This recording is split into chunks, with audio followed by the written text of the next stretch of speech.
4 to 3 local filmmakers, almost up to 35 lakh rupees per director or movie maker to have local movies in local language being made.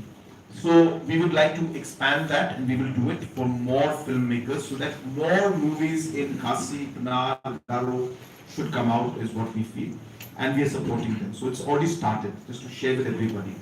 Number two, we have a platform called Hello Meghalaya, which is one of the most unique platforms across the country, and the only one that is run by a government, state government, where the state government pays our youngsters money for creating content, and you can put that content on this platform. We have, I think, more than 3 lakh people who have registered, and this more than that, 3-4 lakh people who are watching content under Hello Meghalaya. In fact, this is streamed live in Hello Meghalaya right now, and I think many people have joined us online.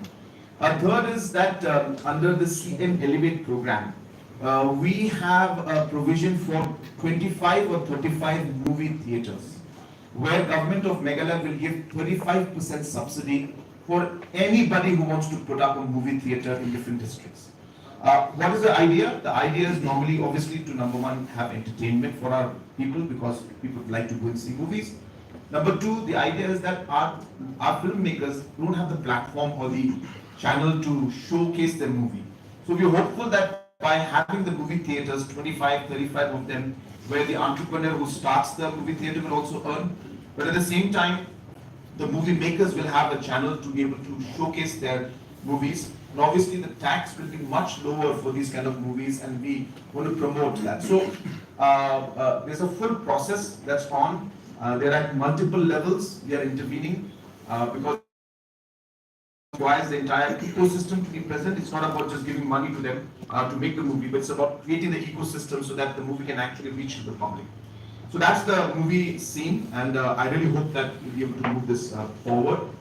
Regarding coal, as you know, coal has been mined in the traditional manner for the last 200 years or 2 centuries in Meghalaya. In 2014, there was a ban, and completely they stopped the mining of coal. Now, I have been an advocate of this for a very, very long time. When I tell people that you cannot simply snatch or take away the livelihood of the people in one shot. If there is something wrong technically, then you have to allow the transition to take place. Where people are told that in 2 years, the plastic is going to be banned. In 3 years, this is going to be banned. In 10 years' time, there's going to be no plastic. Please make a plan for it so that you're able to move forward. I personally feel that the NGT, by doing that, had created a very, very difficult situation for our people. So I am not that point in time was not in support of the way that it was done. Was it required? It was required. But there was a way to do it. And the way it was done led to huge financial hardship for our people, led to huge financial hardship for the state government, and everybody suffered in the process. It should have been a justified transition, where they should have given a time frame in which the mining should have become scientific. Nonetheless, that is over now. And now we are in the process of trying to streamline things. Now, the question of leakage of revenue you mentioned. Until unless we don't have a scientific way of allowing the mining to take place, which has now been approved by the Supreme Court and now by the Coal Ministry and central agencies, we cannot take royalty or any kind of tax from the miners, because until unless it is officially a scientific mine approved by the government. Now, in the whole process, the only source for us is the 32 lakh metric ton, which was shown by the Supreme Court or by our people and then approved by Supreme Court that this coal exists and this has to be now sold out. That is the only source of revenue that we're getting, and the coal is being exported as per the demand that's taking place. Now, in that whole process, the narrative that is being created by general people and who have some concerns about this, and of course it's a genuine concern, I don't deny that, it's a genuine concern, that they're only going to the fact that, they see one truck and they say it's a coal truck. If they see one coal truck, they say it's a legal truck. There is a legal process of the Coal India auctioned trucks which are moving with proper documentation. Now, while we do that, are there illegal activities once in a while? There could be. There's no denying. that I'm saying that, oh, it's not. Am I saying it is? That also I'm not saying. But I'm saying that there is an entire ecosystem of this mining that was, as I said, going on for 200 years. And suddenly you snatch away the people's livelihood. It's not easy for people to adapt. So there could be people who, it's like simply saying to the people that, look, either you create the system for us to do our work, or we will be forced to do it the way we used to do it. So we have to be here, number one, moving the process of scientifically improving this. Number two, wherever we are getting information that any kind of illegal activity is going on, any kind of place where there is a a rat hole mining, something going on, we are taking immediate action. So therefore, there is it's not that we are, we have got like 1 lakh staff who will be placed everywhere in every corner. So it is difficult for us to monitor. But we are doing our best to ensure that this is happening. But I'm very hopeful that with the introduction of the scientific mining, which as I said is in this last phase now, and just 2 days back, the Coal Ministry people were in Jayantya Hills, and we're very happy that they are also satisfied with all the provisions. We are expecting that we'll be able to slowly and steadily streamline this entire collection and entire process of scientific mining, which, as you correctly said, I expect will lead to, if not thousands, but hundreds of crores in terms of revenue for us. So I'm hoping that the worst is behind us in terms of all the challenges, complications we face, the challenges that people face, the lakhs and lakhs of people employed by the mining industry out here, local miners being involved, which is a massive challenge. But I hope that, as I said, with the future, we'll be able to see things improving in that aspect. So I'll just take two. I think a deputy CEM of District Garhwal District Council is here. I'll just give him a chance. Thank you, sir, for inviting us. I have only two requests from District Council. Representing District Garhwal Council. We received the running net from the state government only for land record and then from taxation. So every year we receive running net from the No. So every year we receive 20 lakhs only granting land for the land record. Though the first records, the first land records of Garhwal Hills was started in 1882. These 22 lakhs in 2021, we have purchased the materials for digitizing the land records, and 2022 up to the same. 23-24 we don't receive any granting net from the state government. In 2024 to 25 we received 20 lakhs again, and we have constructed the land records room. First of each in Garhwal. We have started in 1882 the land records, but we don't have any land records room. Can you come to the Yes, suggestion, because we have a lot So that's a request, sir. Sorry. If it can be enhanced, sir, from 20 lakhs to your maximum amount, it will be possible. It will be great for us to Central government has just recently approved a project for land record digitization. Yes, sir. digitization, right? Yeah. You're talking about not that. Note that, sir. It is a granting net from the state government, sir. Yeah, but as I said, when you're getting money from central government, It is not for construction, sir. It is just for digitization. Central government is giving for the digitization of land record, not for the construction, sir. We can use for construction and for other purposes, sir. Secondly, the market construction is being doing by the horticulture in Garhwal. So it is creating a double taxing in Garhwal. So we have a designated market, a weekly market. We have an act in 1970 to collect a tax radius of 3 kilometers. If horticulture department construct a market in near about to our designated market, we used to collect it. So the taxpayer money has been constructed by the horticulture should be handed over to the district council deposits. yeah, regarding this, basically the idea of constructing markets at the rural areas was really to have it as a farmers market. So it's not government, the farmers will be running it, And it's an option for the people because obviously your markets are much more commercially viable for them. So they will obviously go to your market. But there are sometimes, the markets are very far. So the idea was really to help our farmers, and give them the option. So that's what we tried to do because this demand came from the grassroots, actually from the Farmers Commission. When we started communicating with the farmers, connecting with them, we realized that there was a huge demand for outlets, farmers market to be created because they said, oh, we cannot go to this market, it's 10 kilometers away, where do we sell our produce and where do we store our produce? So these farmers markets are actually controlled by the cooperative society, owned by them. We construct and give it back to them. This is a place where they have cold storage, which again has been funded by us. They have got storage spaces, which is again funded by us, owned by the cooperative. And it becomes a place where trade takes place with the people and with the traders from other parts of the country, so that it helps the farmers. So really, we did not look at it from the taxation point of view as to whether GHGDC will connect and all that. The idea really was to help the farmers. But if there's any concern, then we can obviously examine and discuss this. Sometimes we become Catholics with our needs. Yeah, we'll look at it. But as I said, my request to all of you also would be that ultimately we should keep the interest of the farmers as top priority. What is going to help them is, I think, what should drive our decision making and our investments that we make and how we should run the system. But I'll be happy to engage. We'll request somebody from DC as well as to. Sir, just one. Yeah. I'm Yeah.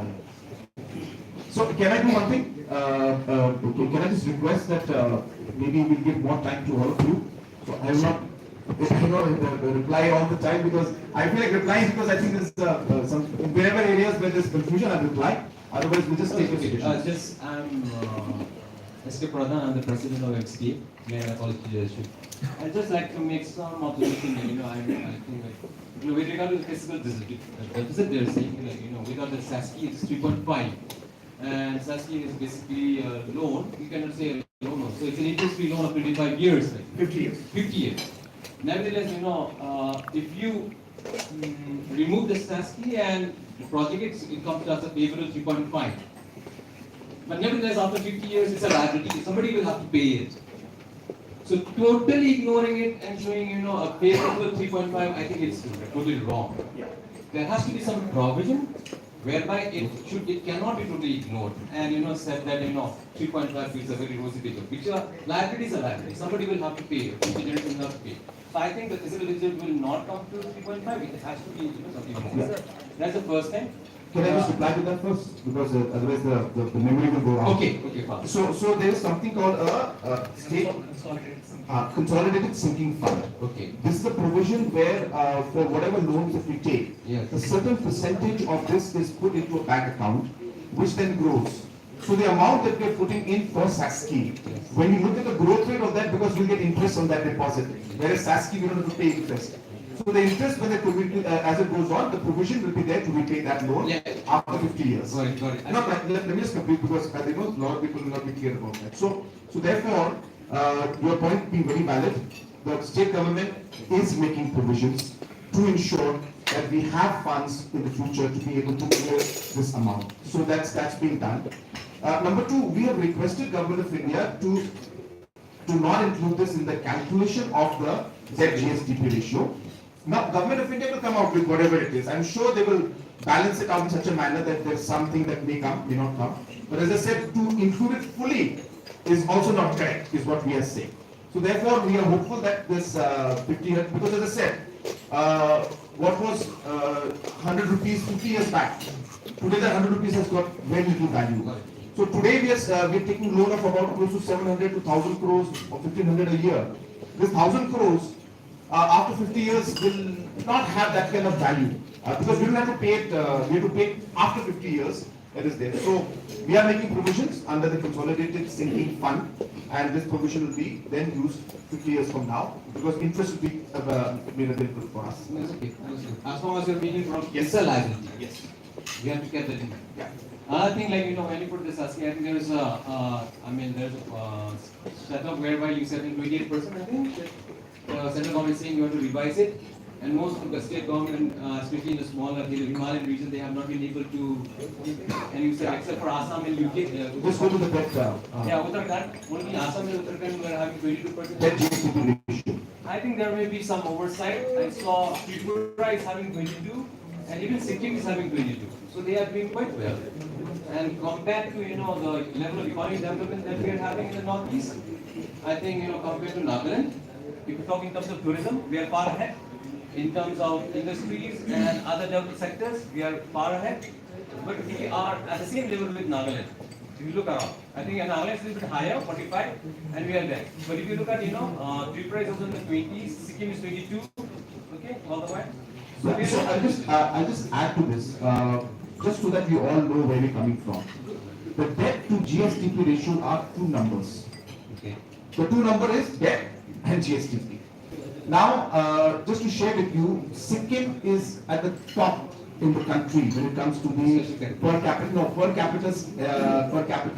GDP. We're the top. Their GDP is way ahead of their population. My point being that the denominator of the GSDP is higher for Sikkim, which means that the debt that is being coming. So even if they take the same amount of debt as us, because the denominator is very high, that percentage comes down. So that is what we have to also keep in mind while we look at these numbers. Similarly for Uttarakhand and similarly for even states like Tripura, which is there. But as I said, but on average, what the message we try to tell you is that we are not alone in this. And and we are somewhere in the middle. And should we work towards improving it? Absolutely, and we are going to improve it. But I'm saying that the whole aspect of saying that Meghalaya is doing like this, I think it's not that we are an outlier as you put in statistics. We are definitely within the norms. Norms means we are within the average. Sorry, we're within the average. There are some states which are better than us, but there are many states that are worse than us. Another thing with regard to education, since we are a company. We are happy to see that education is getting top priority, and it was number one. But when it came to capital expenditure on education sector, I think it is number 6 or something down below. Yeah. It's not in the priority. Yeah. So I'll just explain this also to you. I don't have the numbers. Do you have the chart of that education department that the presentation was given? I have it. So anyway, I'll explain it to you. So now, can you just go to the numbers for education, the sector-wise? Now, just to share this with you, out of this 2,338 crores, as correctly mentioned by Professor, is that we spent about 900 crores on granted aid to deficit and ad hoc schools and colleges. So 900 crores goes as complete granted aid to deficit schools and colleges and ad hoc schools and colleges from the government. We are in fact the highest. States like Nagaland don't give any granted aid to any school, private school. We are the only state, and we spend out of this 2,338 crores, we spend almost 1,000 crores on granted aid. Then 600 crores goes into the salaries of government institutions. So government institutions is lesser than the private institutions. The granted aid is much higher than what we pay the government institutions also. And then comes in SSA, which again is another 200 to 300 crores. So therefore, salary component itself, and the major part of the salary component is the granted aid to deficit and ad hoc schools, which as I said touches 1,000 crores. So 2,338, 1,000 crores goes there, and therefore there is lesser amount, as correctly mentioned by Professor, for capital investment. But having said that, this number has finally started, increasing. So every year we're investing 100, 200, sometimes 50. But we are investing on a regular basis, and infrastructure is coming out, and and work is happening. But you are absolutely correct. But that's because the salary components, from a legacy point of view, have been high because of so many factors. This I just wanted to say because of NAP 2020 that's being implemented, where it's more vocationalization is happening, and outcome-based learning is happening. We need investment in infrastructure. Without proper lab and without proper classrooms, without of course manpower is the backbone of any education system. But we want that from our education side, that every budget should see more emphasis on infrastructural investment. Just one thing. The last one is just an observation with regard to transparency. Now, as one of our guests here has rightly mentioned, we have got schemes which sound very good, but it's the implementation. Here, I'd just like to give you a personal experience with regard to MHIS, Mega Health Insurance Scheme. When a woman, a mother who's bearing a child goes and admitted in a hospital, let's say her bill comes to 40,000, and she submits her MHIS details and everything, and ultimately the bills comes to, let's say, 10,000. How did this 30,000 was deducted, and what is the transparency? No one knows. The detail is not available even the most educated person. How would the calculation take place? Because I know ultimately the private party with an insurance company is being paid by the government. It's public money, that's my money, your money, everybody's money. But how is that calculation taking place? That is where the leakage is likely happening, and something is happening which is not likely to happen. I mean, I'll give you one example whereby I was admitted overnight in a hospital. My colleagues was in a hospital. They took a simple room, and the hospital said that, "Are you interested in taking a bigger private room?" I said no, but we said in simple room. But when the calculation takes place, it is shown that this guy is sitting in a private room with more fees, so that more charge will take place and the cut will go more. So what we are trying to say here is, as she has rightly pointed out, transparency in the implementation. We over here, it may be rumors that something project which looks like it is of few thousand rupees, a lakh has been spent. Suppose there is a proper transparency in the system, whereby in the website, a detail of the expenditure and the receipt and the voucher with audited reports given, I think the confidence in the budget will increase, will double and 100 times increase. I take it very well. In fact, the point you mentioned, and there can be many such cases of individual experiences we have. And somebody will say, "I was walking down that particular footpath, and then that one particular brick was not well. Why wasn't it well?" So like that, I can appreciate that there will be a lot of issues and concerns that it comes to the grassroots level, and we are happy to take those issues. We will be happy if you can give me specifics of what you just mentioned, what happened to the lady that you're mentioning, and where it happened. Because as I said, it's a large system. It's not that we are sitting here and I know everything that's happening in MHIS. We've got more than 1,000 schemes being implemented. We have more than 75,000 employees who are working. We have multiple programs. So it's very difficult for me to now say and say that, oh, that particular place, oh, this is what happened. It's very complicated. But is it some good suggestion? It's absolutely good suggestion. I'll be happy to look into it. Why don't you give this to me in writing? Of the specific case, I would like to know of this woman who faced that situation. Because as I said, the hospital is involved. Sometimes it's a private hospital, sometimes a government hospital. It is an agency that's involved. So this is a multi is there. Who is responsible for what? I mean, yes, we need to find out, but as I said, for me to immediately just give you a reply to that will be almost next to impossible. But I take a note, and I would want in writing, if you can give me, I would be happy to personally look into it. So I have a suggestion. Yeah, absolutely. There's a great platform to also share this with you. So we have a number 1971. So that's a CM Connect. The CM Connect is for problems like these also. So please feel free to call up CM Connect and inform about such things. You may think that CM Connect is just one call center, but it's not. It's a full ecosystem and a mechanism. Every call you make goes into a database which is then filtered out and sent to the concerned department. The concerned department goes to that. I review the complaints every week and make sure that it's being resolved. Many issues are not resolvable, but wherever there's a problem like that, we are able to then tell the people how to go ahead. So CM Connect would be a great way for all of you to come into the system and lodge these complaints and give it in writing also to us. Yeah. Good morning. This is Professor Varnita from IIM Shillong, and I have a few suggestions I would say here. So I was going through the budget that is being reported by the state over here. So we have a separate gender budget, youth budget, and an SDG budget in addition. And if you maybe pay attention, SDG 4 and 5 are mostly covering the issues related to gender and youth. So somehow a duplication or maybe overlapping of issues are kind of being reported in the budget. Maybe an integration under SDG of all the issues which are separately being created for gender and youth can be bringing it comprehensively to the world. You're saying you should have a gender budget? No, I'm saying we already have a gender budget and youth and a separate SDG budget as well. Yes. Whereas under SDG we have 4 and 5, SDG 4 and 5, which is only about these two issues that we are separately budgeting for. Right. So kind of an overlap is observed. No, it's not like that. Just to share with you, the idea of having a gender budget is to show, it's not that we're putting extra money into this gender budget. But the idea is that when it comes to, say, gender budget, social welfare department is doing some scheme. Then the health department is doing some scheme. CNRA department is doing some other scheme.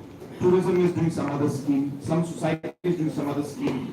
So the idea is that you don't get a feel of what really the government as a whole is doing for gender equality or gender budget, you can call it. The idea of presenting the gender budget is to only showcase to you all the departmental schemes put together. For gender budget, we spend this much. So it's not overlapping it, it's just collecting all the information. For example, youth. We spend for youth in education, in sports, in tourism, PM elevate, planning, all departments do it. But when you look at each individually, 200, 100, 50, 30, so you don't get a picture. But when you combine all of that together, suddenly you realize, my God, we're spending 3,000 crores on the youth. So the idea of giving the youth budget is only to bring things into perspective that for the youth alone, we are spending 5,000 crores, 10,000 crores, whatever it is, I don't know the numbers especially. But that's the whole idea. So there's no duplication, it is just consolidating the work of different departments. Okay. So there was one more suggestion I wanted to make about the status of state PSUs. A lot of them are loss making, already doubling the debt and also equity is increasing. Plus dividend distribution is also happening. But why can't we maybe facilitate more on the loss making towards the profit side of it? That is one of the sources of revenue that the state can rely on. So I'll just explain that one also. I don't remember the exact numbers with me, but there are about 17 or 20 PSUs. 21, right? 21. If you look at the numbers very carefully, only the first 2 or 3 are heavy loss making, which is all NECL. So the 99% of the loss is NECL. Then the rest of them are either profit, loss, small amount of, maybe 1 or 2 lakh, 3 lakh, really not very significant in nature, obviously concerned, but not significant in terms of numbers. Yeah, so I'll just share with you. Example, so NECL, NECL and others, it is not the numbers here, but anyway.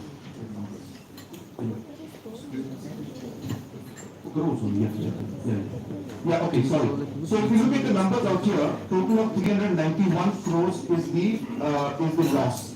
Out of this 391 crores of loss, 193 is by MEPDCL, 45 crores by MECL, then 95 crores by MEGCL, and transmission might 23 crores. So these 4 companies of MECL put together itself is about 200 or almost 300 crores. So, and we're working very aggressively. I don't want to talk too much about MECL today. We will share with you MECL numbers very soon. Things are actually in the positive growth, and we are working on improving, but a lot of challenges still left. There is, a lot of work to be done. But point being that the PSUs, it is mainly the power sector. Other PSUs, there are some of them making profit, like MTDC. And the ones who are again not making profit, we have gone for voluntary retirement. NCCL, in fact, we have talked to the employees, and we have, in a consensus, we have managed to close it down, and so that loss making is gone. And obviously now MTDC, you'll be happy to know, is not only earning right now, but the revenues are going to go up much more in the coming days. For whatever. So there'll be improvement. Before you go, I just want to go to this one slide. I'll just show you the graph in India. Next. Next. No. Next. Yeah. There's the one. So this is the number that I want you all to see. So the grant in AGIA to private schools and teachers is 917 crores we spent. And the government teachers about 600 I mentioned to you. and SSA 366. So we spent 1,967 only on salaries. So this is the number that I wanted to share with all of you.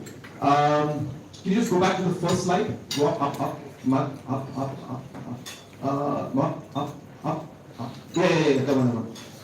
Yeah, next. No, next. Yeah, this one. Look at this number. Meghalaya has a population of 29 lakhs. This is 2011 census. And we have 14,000 schools. Whereas states like Manipur, which have 25 lakhs, have 4,000 schools. Tripura with 36 lakhs has 4,000 schools, and so on and so forth. So this is the first number which I think you guys should, all of you should see. If you look at the last column, which is the aid to private schools of India, Meghalaya gives aid to 4,172 schools and colleges. And look at the number in Nagaland, 0. Arunachal, 68. Tripura, 43. Mizoram, 230. Now, obviously giving support to private schools and colleges is a good thing, because then they take care of our education criteria and they also help in educating the people. So I'm not saying it's a bad thing, but I'm just showing you the facts to allow you to understand the perspective from which we are coming out here. And aiding 4,100 schools and spending 1,000 crores. I'm just saying, suppose I didn't have to spend, like Nagaland, suppose I didn't have to spend 1,000 crores in aid. I would be able to build up infrastructure everywhere for you in 1 year. I spent about 100 crores, 200 crores of money every year to build infrastructure, and in the last 6 years, we somehow managed to saturate things for government schools. A lot more needs to be done. But this is just to showcase to you that the challenges are extreme when it comes to Meghalaya. It's not simple. And I wish to do much more in terms of the infrastructure, as mentioned by Professor. But I'm not saying my hands are tied, but it's not that I'm not comfortable position. And if that money had been saved or kept with us, we could have done much more. So it's a very tricky situation, not easy, but just to give you perspective. And I'll share this presentation with all of you. But what about those ghost schools? Yes, there are. But there's no ghost school. Just go to the go up, just go up, up. Or down, down. Yeah, this one. See? Yeah. Okay, no, go up. Yeah. So there are 206 schools which have zero enrollment. Zero enrollment in the state. And some of them are being aided by the government even now. There are 2,269 schools with only single digit enrollment. That means there are 2-3 students, but they may have 5-6 teachers, which has been funded by, again, to some extent given support by government. There are, again, the same thing for the ad hoc and school teachers. There are 18 schools with zero enrollment. Next. So again, similar with SSA, there are 20 schools with zero enrollment, 11 schools with zero enrollment, government schools. I'll share this with all of you, don't worry. Next. Yeah, this is okay. Yeah, that's fine. So this is what it is. Actually, the pass percentages come down. Now, next. Yeah,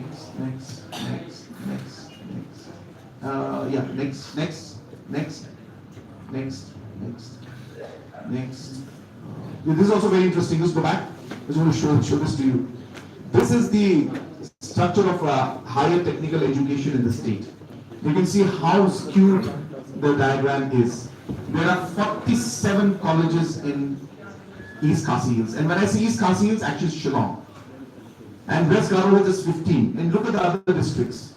So it's a very, very skewed number, which is a matter of huge concern. And that's why we came up with, People's College. And that's why we're supporting People's College.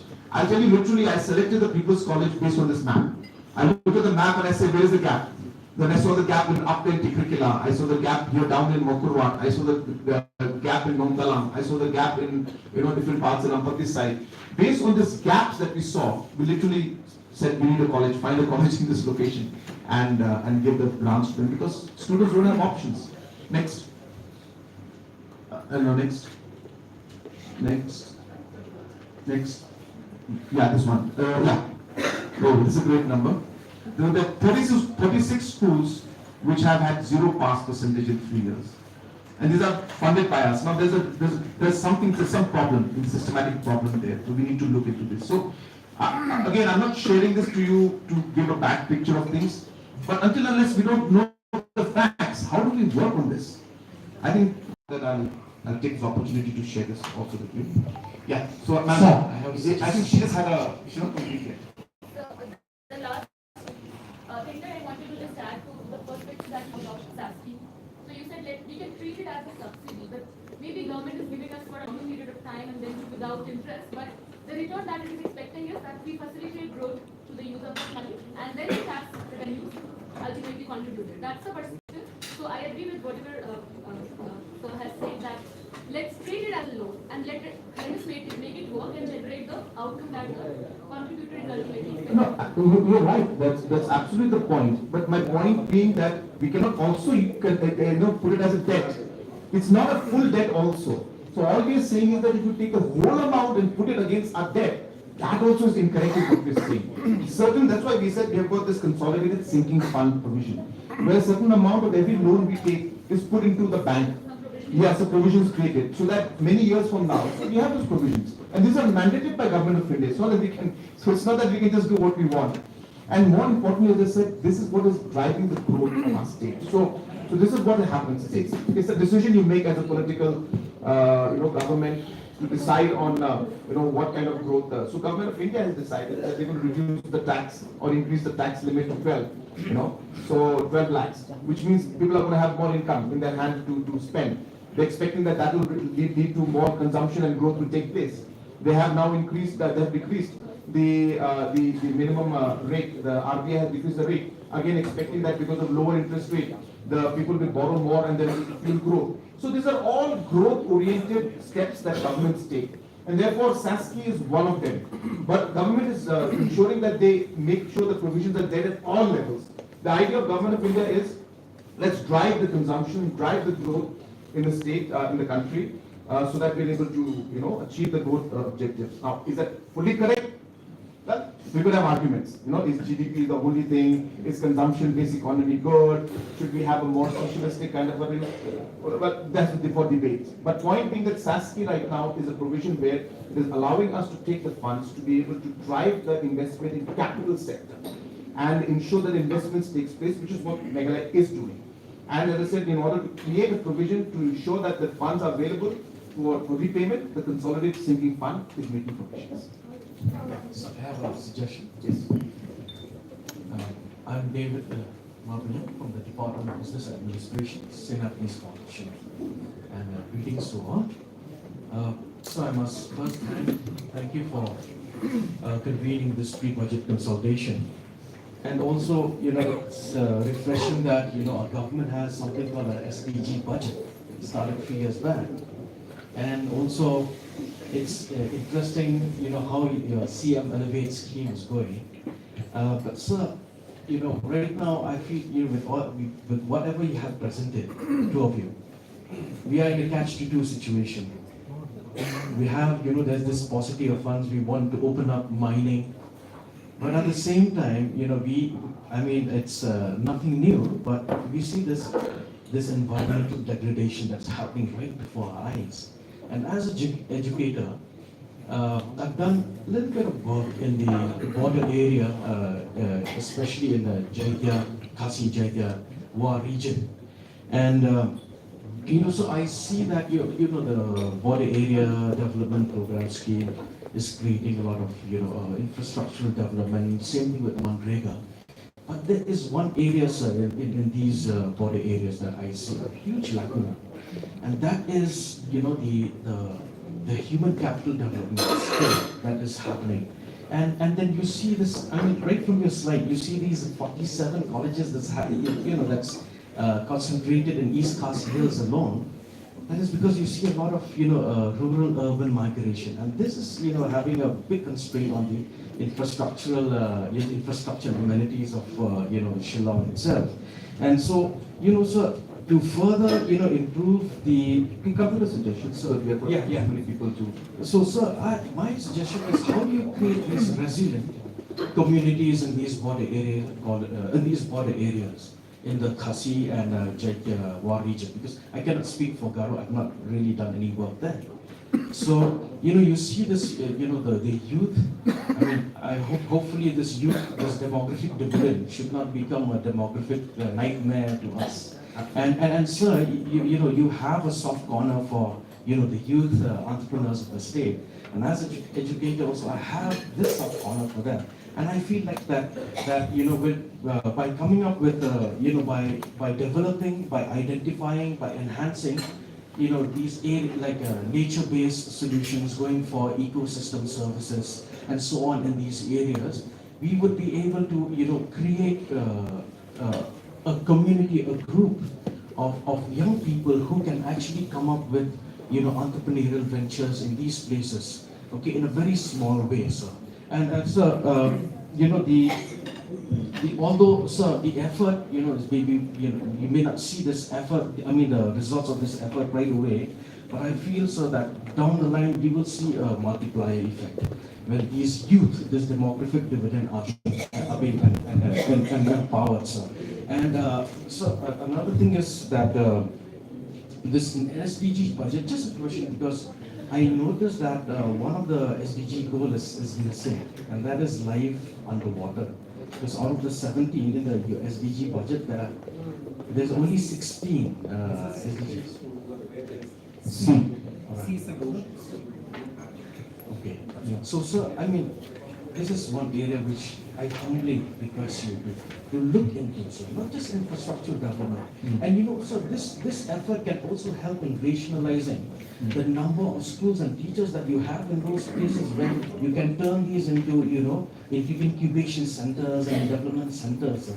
And it really Can you give the slide for the Finance Commission? So yeah, again, I will not be able to answer everything. Can you just go into that 10 goals and 10 commitments and 10 opportunities? So, so while you mentioned that point, it's not in this here. Go to that slide. Just go to that slide.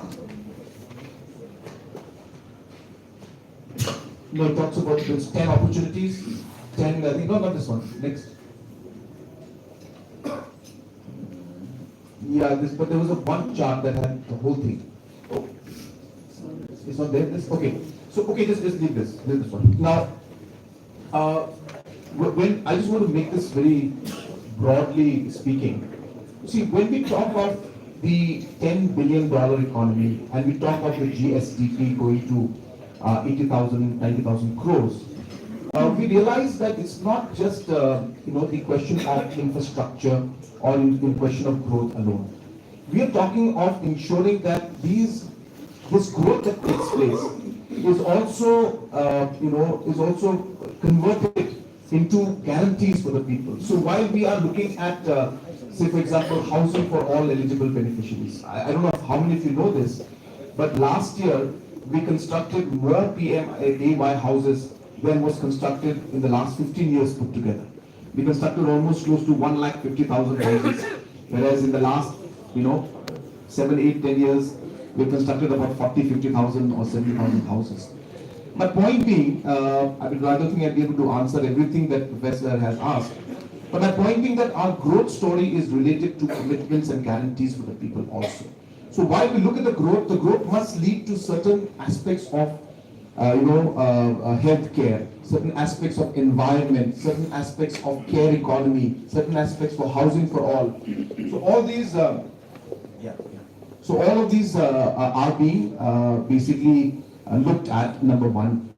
So it's not just about growth alone. It is a growth with a social aspect also to it, and we're ensuring that we keep our mind into all of these aspects also. A very important part of our growth story also is that we are very particular that we must again balance between the ecology and the economy, and that's something that's always been a massive debate throughout the world. It's not the easiest thing to do, but we have to do it, and we have to move forward. And that's why now the scientific mining coming in hopefully will be able to improve at least on the current situation and make things better, if not perfect. And we'll be able to see things moving in the right direction that is there. So it's complicated, it's there. I take your suggestions.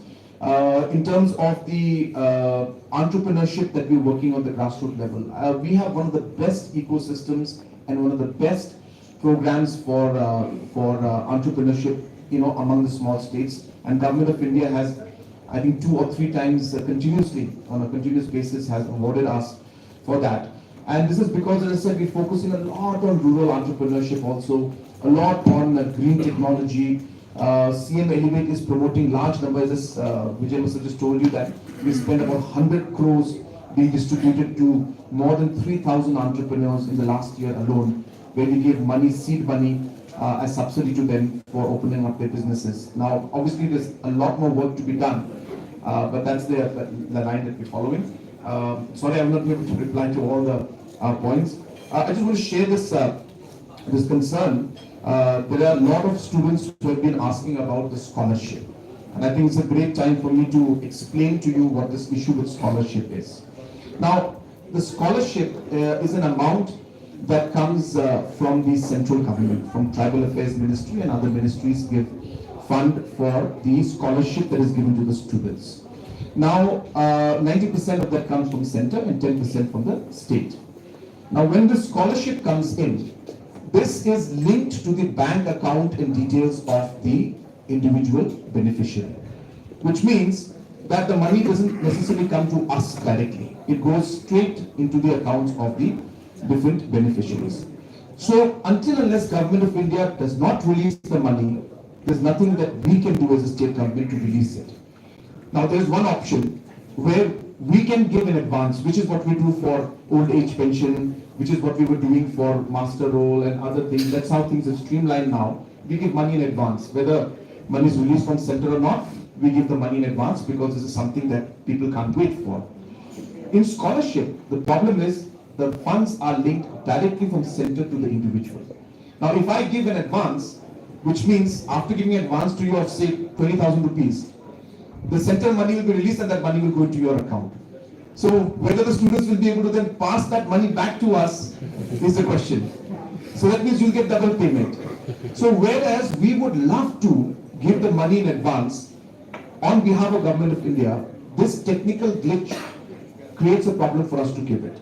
The amount comes up to 120 crores, so we can work it out by giving the finances. Finance can organize that. But as I said, the technical glitch is that the money goes into the accounts of the beneficiaries. So now, how do we, once we pay in advance, how do we get it back later on when the money comes from center? We are trying to work on that. So the delay happens always because the money has not come from center.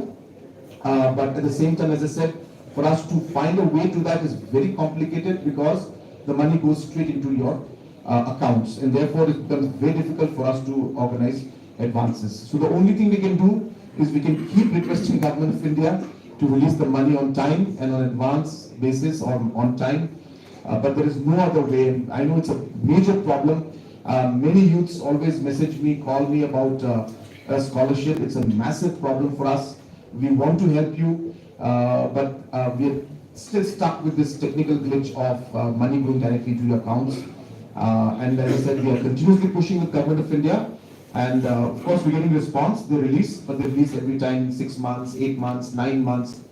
And really there's not much we can do to push that. So therefore, that is the problem that we face in scholarship. So I will do my best to push Government of India to ensure that they release it on time. But beyond that, as I said, it's very difficult for us to find a permanent solution to this. I'll just quickly go to another question so that even the people on Facebook Live also are there. And then after that, we'll just take two more, please. Otherwise, we'll not be able to, two more. So there was a question from Kinpam, who has asked a question regarding the contribution from this budget towards the youth for development of state's sports ecosystem. It's a very good question. And again, we have been very clear from the government point of view that sports is a very, very important part of our government's activity and governance programs. For two reasons. Number one, sports is of course about winning medals and getting medals in different platforms. But it is also about investment in the character building of our youth.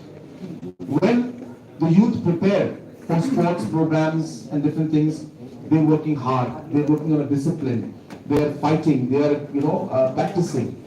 These are all important aspects of character building for our youth. And that's why we believe that the young generation, I think all of you know, that 45% of our population is below the age of 19. So we can say that almost 50% of our population is below the age of 21, 22, for sure. That's a huge number. Meghalaya is younger than India also. And that's why focusing on youth and sports is top priority for us. And that's why if you've seen in the last many years that we have spent almost close to 700 crores in sports infrastructure development, and we'll be spending much more in the coming slide. We'll be spending much more in the coming days. We have created almost close to 150 new infrastructures, and maybe another 50 to 100 more infrastructures will be created for sports. Different programs like scholarship for the students who win medals for us. Different kind of training programs, different kind of selection programs, different kind of support being given to the different associations and disciplines. Meghalaya Games being held every year. National Games coming to Meghalaya finally in 2027, and I do take this opportunity. Okay, this is the letter we got yesterday. And just to share with you that the Honorable Prime Minister and the Honorable Home Minister have a massive role to play in this, because after I met them personally and requested them that we want to host the National Games, they were very keen, and they are assured that Northeast should host the games, next games, and it is with their support that we were finally able to get the slot in 2027 for the National Games. So this is going to be a big thing, and obviously we are very happy, and we need support from everybody. We need support from everybody. I do request all of you to, let's work as a state in order to make these games maybe one of the best games that the country has ever seen. And that's what we want there, from everything from infrastructure to facilities to hospitality, and to our entire welcoming nature. I think that's very important, so that people go away with the best memories they can. And obviously we will try our best to ensure that every aspect is looked into. It's a massive challenge, so obviously there will be a lot of problems, but we need support and guidance from all of you. So sports is important, and just to answer to Kim Pang's message, which he put on Facebook Live, that a huge amount is being done. I can't share with you right now because the budget is not, I will be reading it out later on. But keeping in mind the national games, now we will move forward in a much more aggressive manner. So, yeah. Sir, yeah, so my question, my name is Alfan Borkashuntio. I am the farmers representative.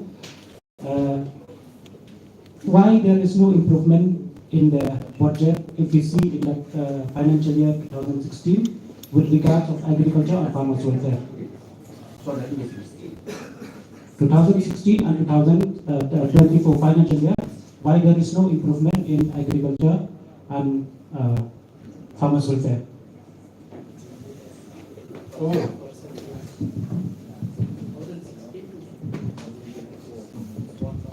So I think this is because a lot of the expenditure we are making in Focus Plus, this is all being implemented by MDMA. So it's coming from the planning budget. If you see the planning budget, so a whole lot of this planning budget is going into agriculture. So for example, the entire Focus Plus, all the processing units that are being set up in the state, they are all being done from LAMP, which is under planning. So it's a technical issue, but the investment in agriculture has definitely more than that. I'll also share with you, because again, a lot of people have questions on this. Is that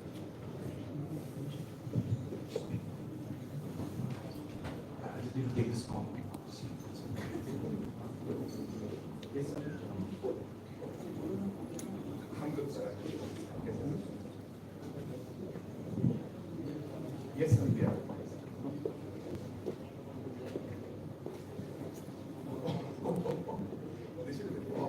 I'll take it. Yes, I'll take it.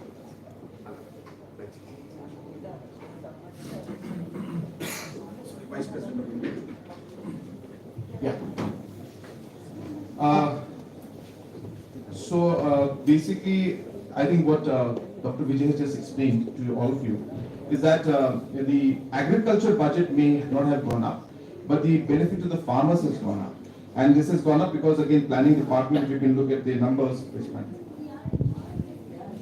Okay, anyway, planning is not there, but a large amount has gone through. Now, why through planning is the question maybe some of you may ask. The reason is because these are largely funded by externally aided projects. And externally aided projects are, the nodal agency is the planning department.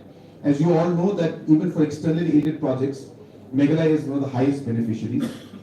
We get almost close to 12,000 crores of projects are being implemented in Meghalaya, which is, way ahead of most of the northeastern states.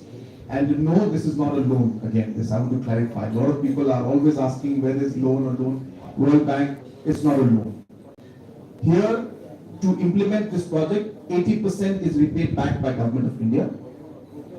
20% is not even a loan. 20% we have to spend before that 80% comes in.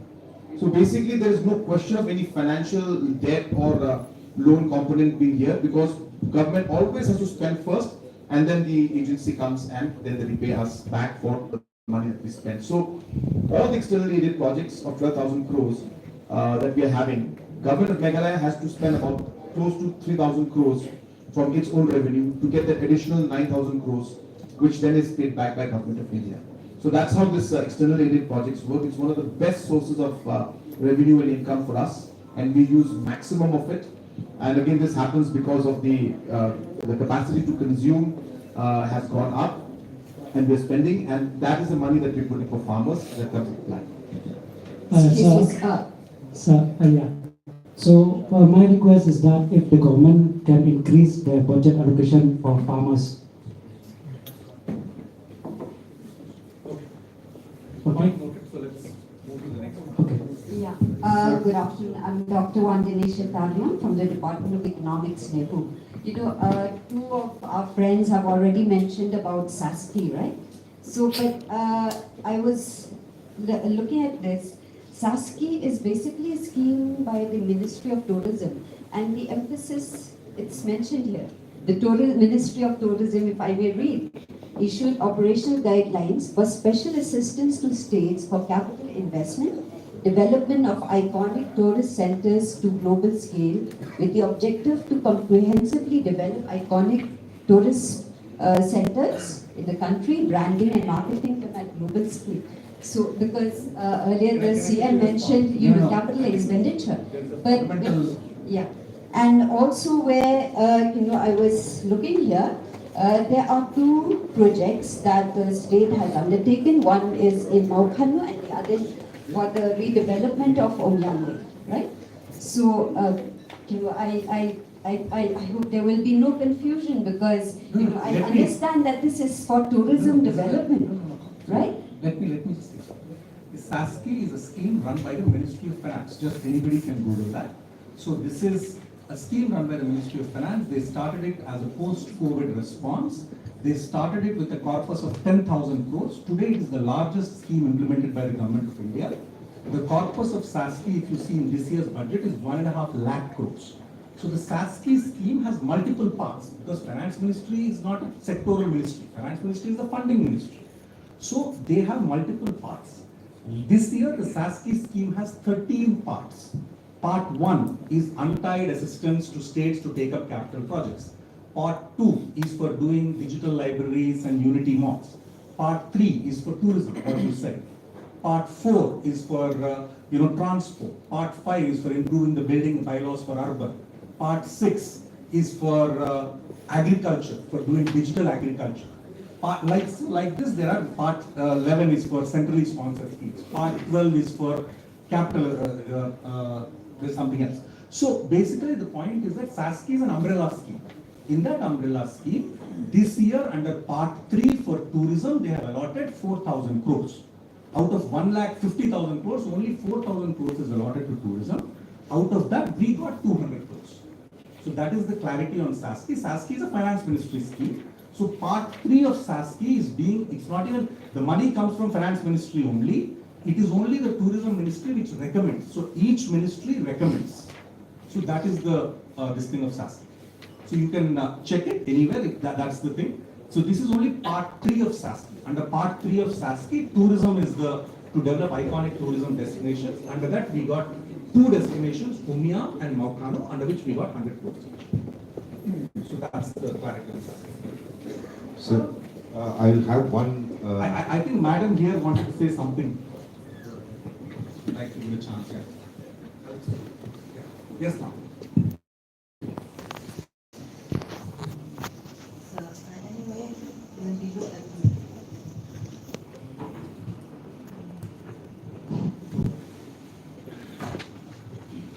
I'm Mrs. Steve Hanwo, President of Lumpur Kisan Campaign, which is a coordination body of the different local women organizations.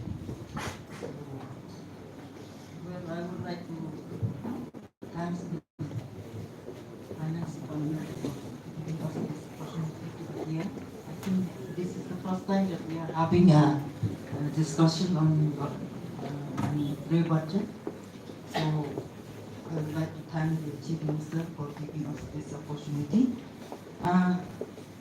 When I look at the presentation of the Education Department, I feel very sad that, and it is very unfortunate to see the function of these school which are zero, percentage. So I think it is very unfortunate, but I think that we lead to the wisdom of the government to see that this thing does not happen in the future. Anyway, since I have seen with regards to social welfare, where is allotment is this time it is 233. So I think the allotment of fund is quite very poor, I should say, compared to the other department. You see, I would like to mention that with regards to the Chief Minister financial assistance to widow, single mother, for each, and in pension is just about 750 per month. So I think this is really very, very low compared to the other states. So I feel if the government could enhance, because if we want our, especially the widow, the single mother, the dignity of life, I think there is a need to enhance this allotment of fund more for the enable the government department to increase or enhance the pension or whatever for these people. And you see, when we recently have seen in the Shillong Time that according to the recent news item which shows that the kids without father, that it's around 30%, 8%, while in Meghalaya it stands at 15%.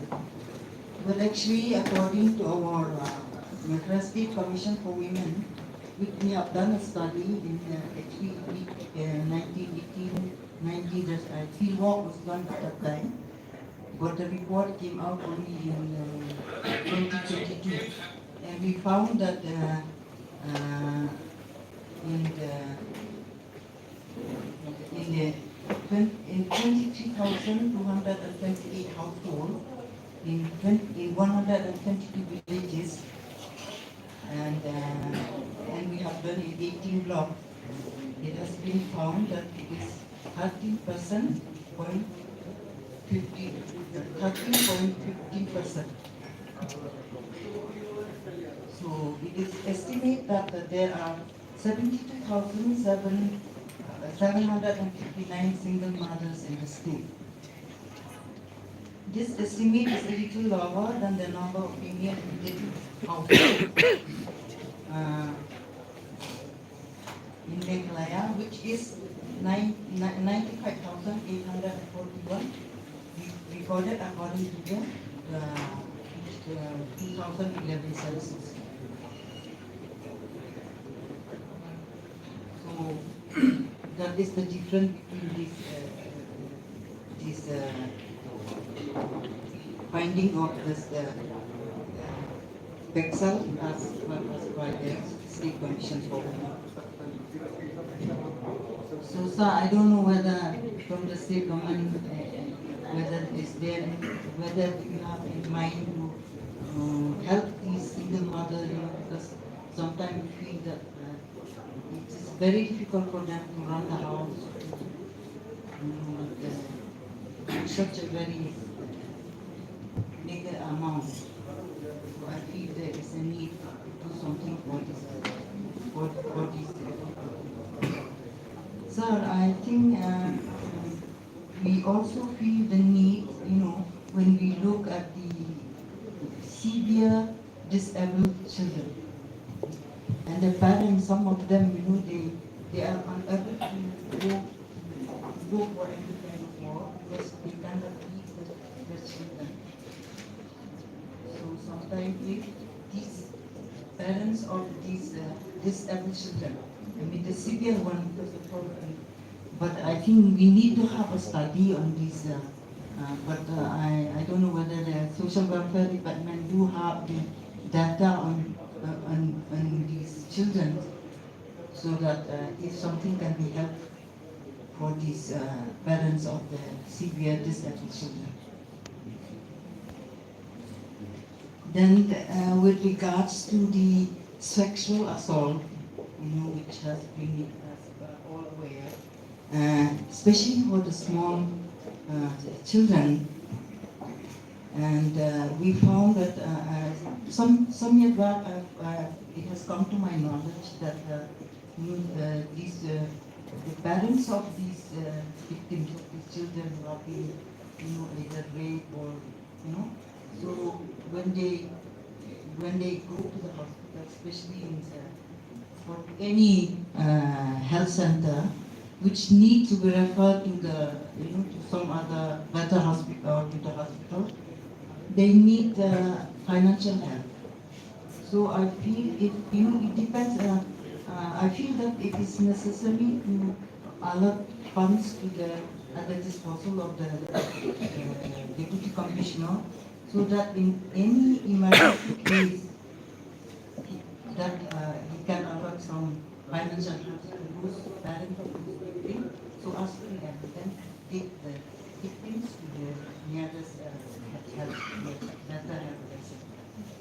So these are some of the few which I would like to suggest. And of course, some members also, they have suggested a lot of things, but I will not be able to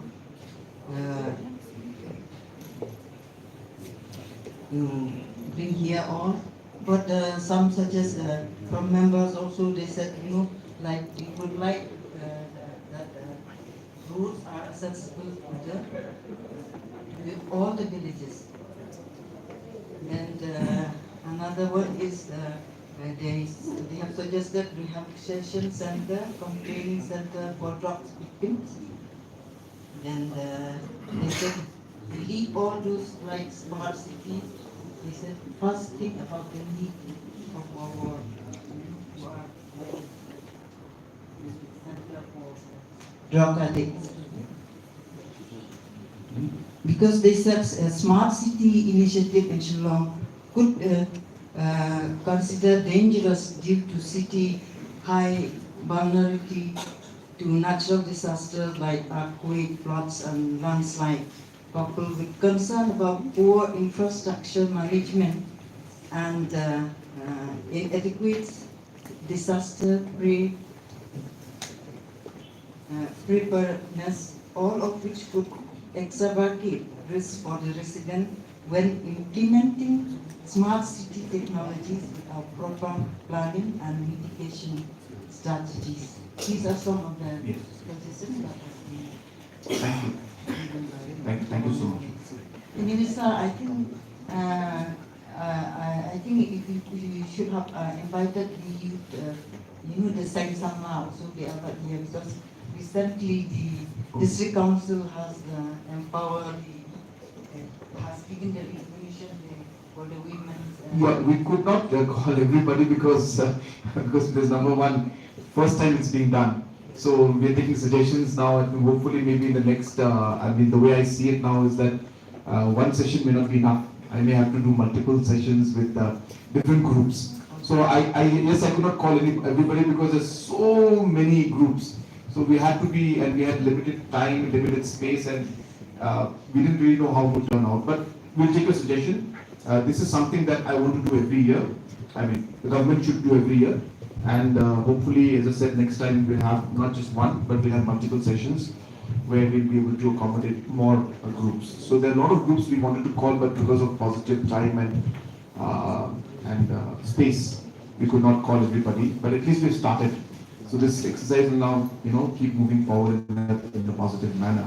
But coming to your points that were there, I'll just touch on two subjects, because there are too many of them. And all the suggestions are excellent, I should say. Number one is regarding, of course, the smart city, because that's the last one you mentioned. Two things about smart city. Number one, of course, we could always see and say that, why bring smart city, when our rural areas are needing development. Development has to be holistic. We have to see development of all sectors. So while we are doing many programs for the rural area also, we need to also see the growth of the city 50 years from now. Where is Shillong going to be from here for 50 years from now? And I think we need to lay the foundation for that. Now, are we spending all our money in that? Absolutely not. We have got funds from center, 500 crores came from center. So we shouldn't let that money go. And that's why we took up this project. And we're also investing from our side in it. But while we invest in smart city, it's not that we're neglecting or ignoring other parts. I think everything is being taken holistically.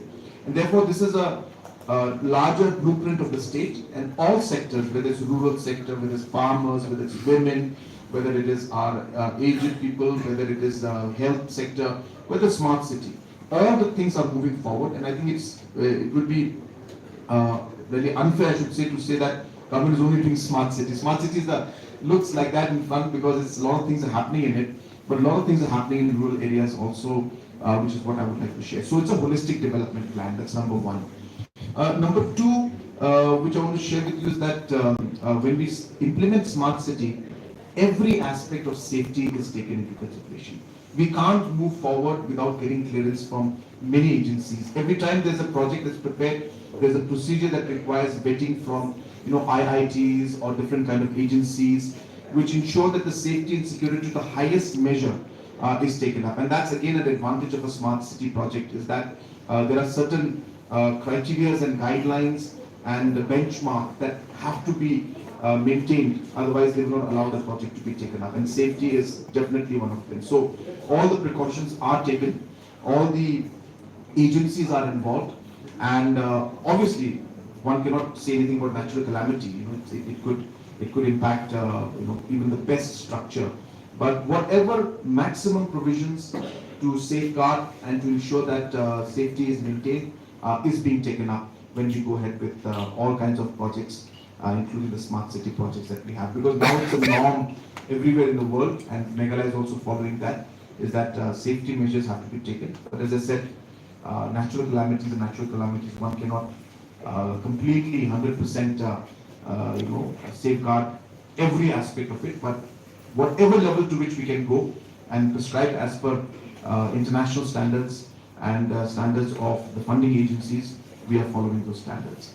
Coming to the women, especially our single mothers who are there, as you said correctly, we are funding, of course, in fact, maximum amount is being given by the state government. In center it's 250, right? Yeah. So center government, I'm sorry, I don't have the exact number with me, but center gives I think 250 only. We used to give another 250 rupees from our side. Then last year we increased it by another 250. So mega government is giving 500 and the central government is giving 250. We have requested central government to increase that amount, but we're not getting response yet. All state governments have requested, but central government has not responded to that. And we spend roughly about 100 plus crores for giving money to our senior citizens, to the disabled citizens, and to single mothers. So close to about 100 crores is spent by state government as of now to fund this. And obviously we are exploring the possibility of doing more, but we do have financial constraints. But I'll take a suggestion and we'll see how we can move forward. But apart from that, you know, the whole idea of us as a state government, you must have seen the recent decision we made for the Plathanka Cooperative Society. And this basically again is in addition to what we have been doing to empower our women in the village and in the rural areas financially by really focusing on self-help groups. Do you have any numbers of the self-help groups? Any chart that shows the amount? Do you have the Plathanka presentation? You don't have. Okay.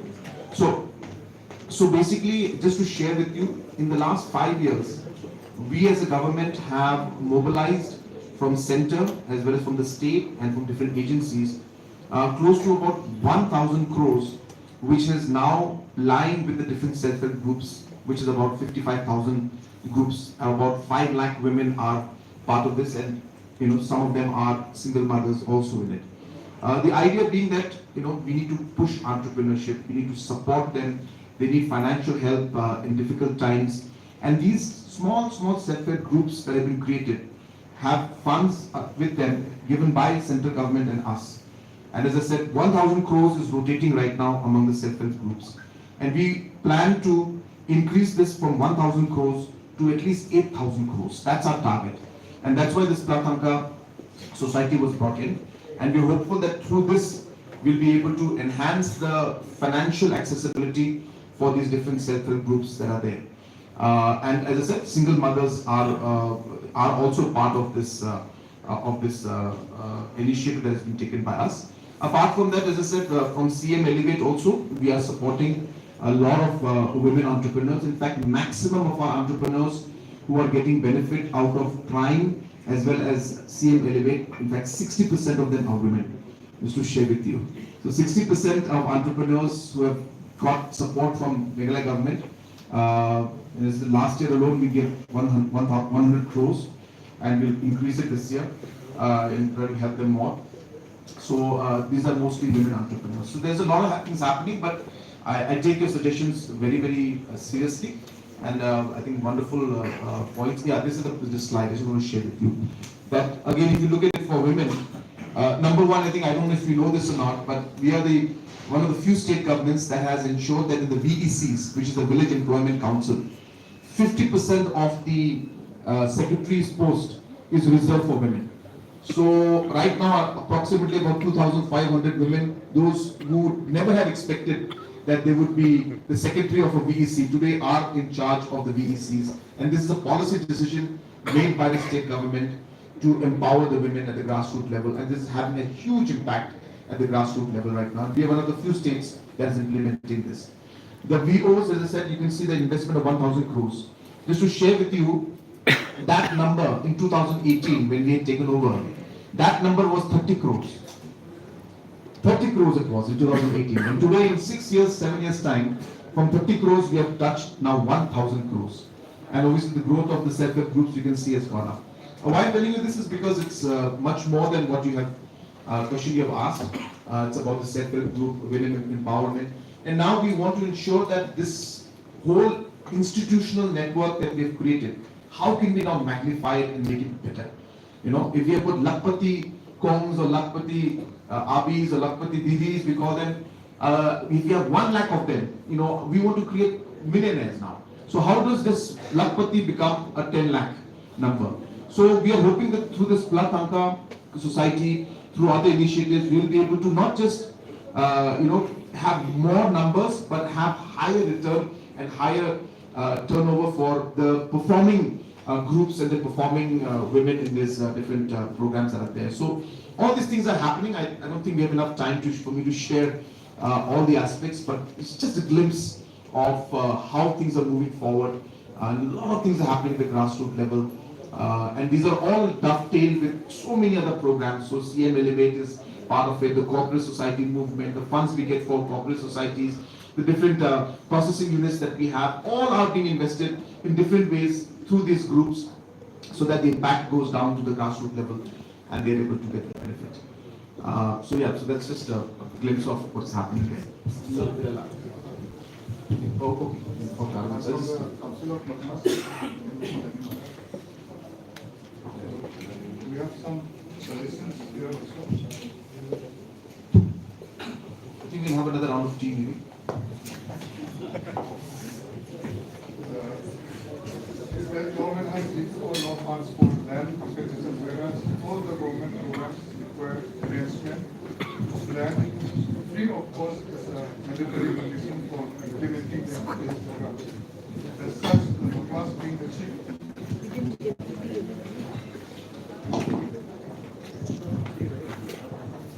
Being the custodian and landowners are constantly providing no objection certificates for all these programs.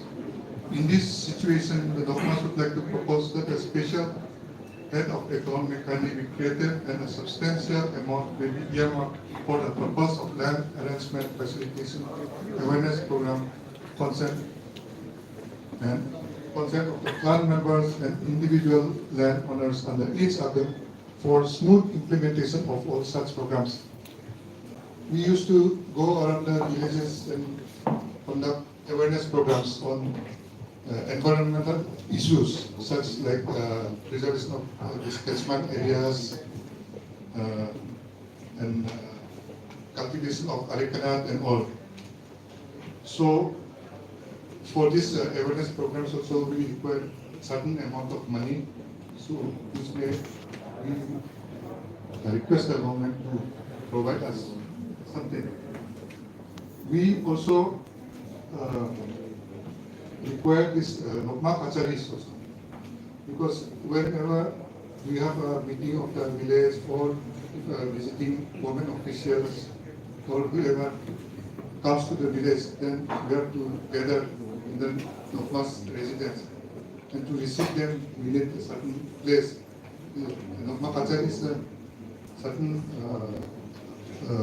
structure, house with half wall, so where they can sit together and discuss. So in 2022 we received some amount of money from the government for construction, and we have distributed it to 36 numbers of Nokmas. But that is only for 36, and we have about 1,316 Nokmas. So we require an annual grant of this Nokma Kacharis, of money for Nokma construction of Nokma Kacharis. I think if the government can make it a yearly grant, we will be very grateful.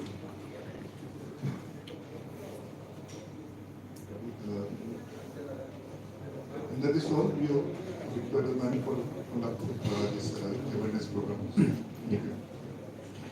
I think your suggestions, with positive suggestions, we will definitely take a note and we'll work on this. Sir.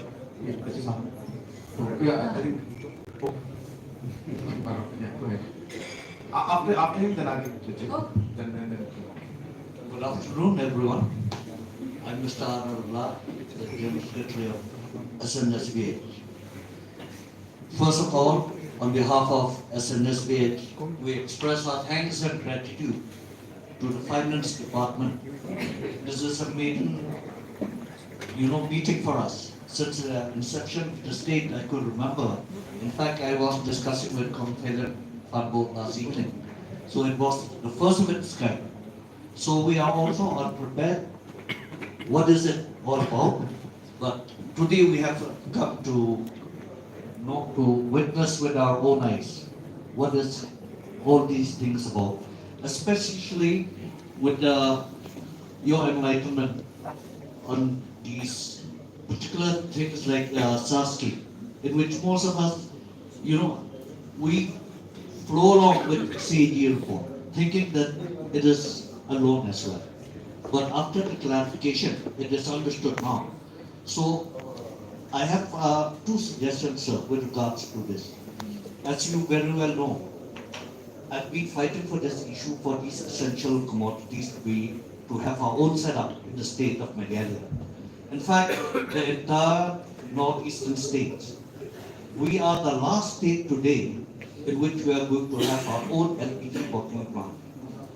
And I'm happy to tell you, only last evening I was there in Barapani at the construction site.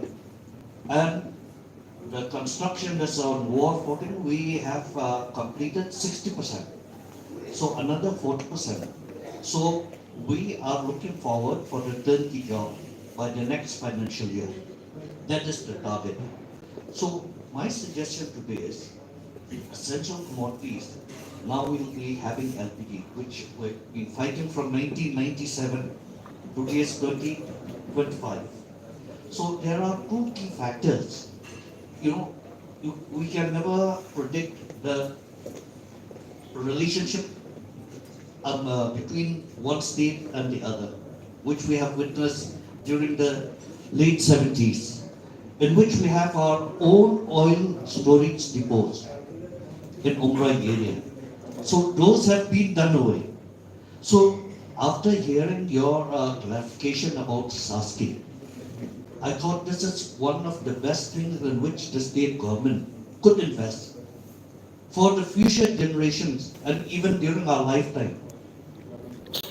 God forbid, if any natural calamities or other unforeseen calamities befall on our state, at least we could sustain for the next 30 to 40 days, as we are going to have this thing with LPG. So you're talking about oil depot. Oil depot, sir. Because first, about a decade Just to back, share with you, we just discussed this before this meeting. It was part of our discussion. I mean, I don't want to go into details, but that is what we had.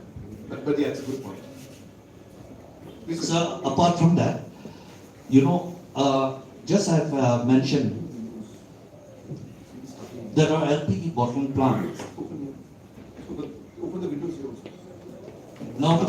Now the construction has reached 60%, 40% to go.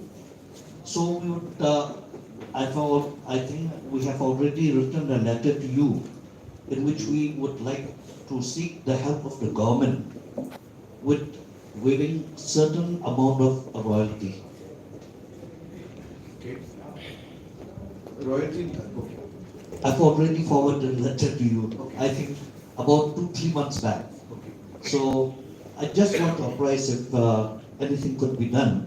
And so please, this is my earnest request, especially for these depots, for HSD and MS as well. Thank you. Yeah.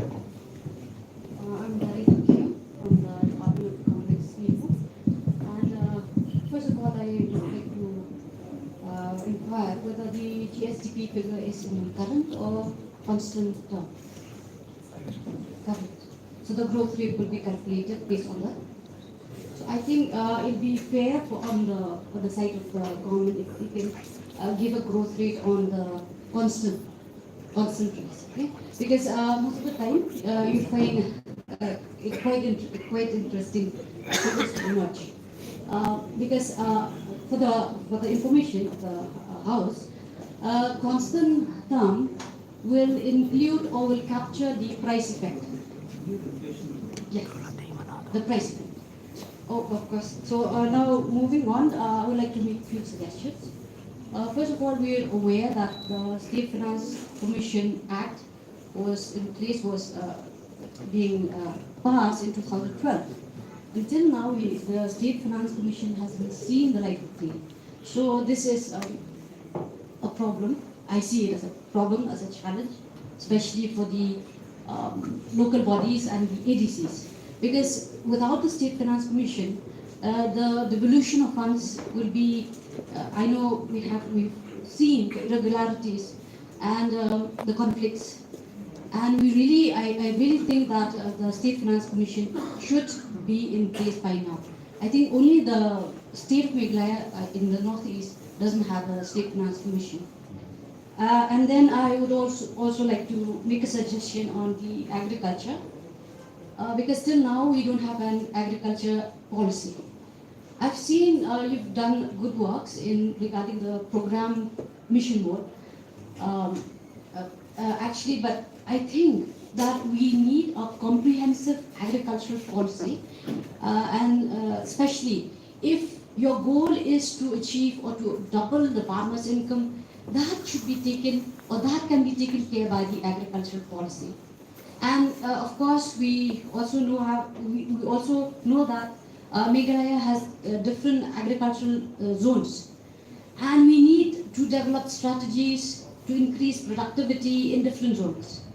And not only that, we also need to look at the welfare of the farmers. And within the agricultural policy, we can come up with the farmers welfare program, especially it can be short term, medium term, and long term. So that we can have a very comprehensive package for the farmers. And another thing which I want to draw the attention is the social security. I think if I'm not wrong, there are only 4 states left in India which has not implemented the code on social security. But I did check your website, the government website. It is in place. The draft is there on code on social security. I think this is very important. 80 to 90% of our workforce is in the unorganized sector. Now, without any social security which they can fall back on in case of accidents or illness, it will take them into poverty, and they're very vulnerable. And we've also seen that in the union budget there is that provision for the gig workers. The gig workers, the gig economy is the future. I mean, in the foreseeable future. So we need to at least have this code on social security in order to enable them to register on the e-Shram portal. And just to give an insight, I've been doing research on the informal sector in Meghalaya and in Northeast, and it is one of the research on the commercial taxi drivers in Shillong. We've seen that they don't have any insurance. In case of accident or illness, the only monetary support that they have is their drivers' association. That is a very sad part. And I think the government can do a lot on this front. And lastly, on the industrial sector, maybe among the northeastern states, we may think that we are better, but statistics doesn't show such. Because in Economic Survey 2024, if you see 6 of the northeastern states, excluding Sikkim and Assam, they contributed 0.7 to the industrial GVA. So you can imagine what is the contribution of Meghalaya, right? And this speaks volume on the dismal performance of the industrial sector. Of course, we know the constraints, we are well aware, and what I'm suggesting is we focus on the MSME. And not only on the MSME, the unorganized sector. That is where 99% of our units, industrial units, manufacturing units, they are based. So we need to really do something on that. I'm suggesting that you encourage, give incentive to these units to get themselves registered. Without that, you cannot effectively target on their welfare or increasing the productivity. Nothing can be done. If you cannot identify, then there is no question on raising the productivity. And lastly, I have something to add on education. Since we will be implementing the NEP, I'm very optimistic regarding that. But again, teachers' training should be paid attention to, because it'll be if you don't train the teachers in this new in accordance aligning with the NEP, then it'll be just like putting an old wine in a new bottle. So we need to really train the teachers, and I hope that you dedicate enough funds for the training of the teacher. So those are a few of my suggestions. And Sir, Very quickly on the State Finance Commission, I think for the northeastern states, I mean the states in the sixth schedule, it's not mandatory. So I think that's why we don't have a States Finance Commission. But I think at the other suggestions that have been made, we take note. And also on the, if you look at the structure of our economy, not for the entire northeastern states, so it is not the industrial sector which is growing. It is the primary sector and it's the tertiary sector which is growing. And especially in Meghalaya, after the ban on coal mining, the secondary sector, which is the manufacturing sector, has taken a hit.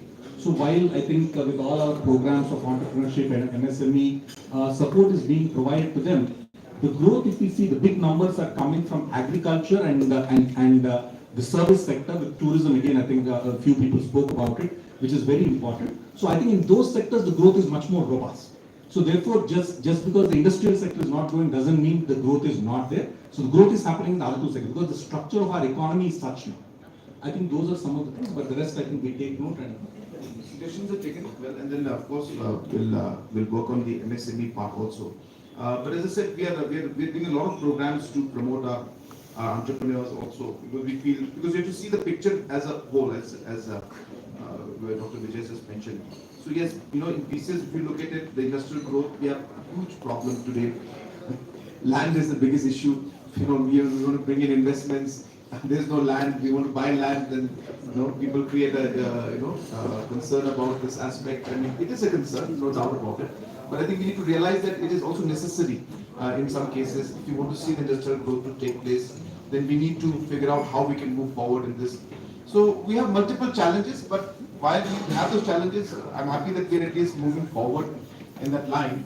And maybe the industrial growth sectors, we're not seeing much figures and numbers moving forward, but as Dr. Vijay mentioned, in the agriculture sector, especially tertiary sector, growths are quite robust and facing results. But we're also taking steps to see how we can support our MSMEs, and that's why the Meghalaya Investment Promotion Agency is now the core agency that takes care of all of these investments.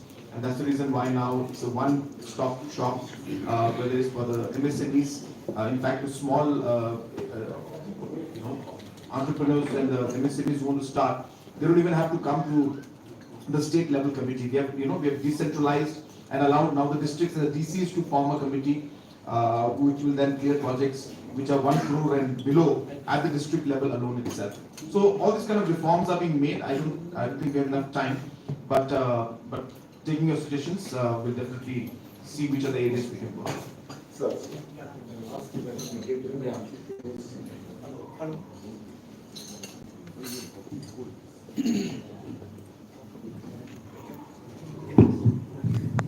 Okay, thank you very much, sir, for inviting us. My name is Ricky. I'm from an organization called Bethany Society. So I would like to thank you also seeing the progress, from the presentation of Meghalaya under your leadership, and I'm proud to be a part of the system. So I just want to, because we haven't touched this subject. So when you talk of Bethany Society, basically people know that it's about disability and other livelihood program. Is it possible to allocate some fund for the welfare of the disabled, especially in terms of education, livelihood, or skill development? And then the other thing, is it possible to reserve about 3% from the community rural development, so that people will be able to tap that resource, especially in the rural area? Why I was saying this, because basically people, person with this ability often left behind. So if you can just do something on this, we will be very happy. Thank you.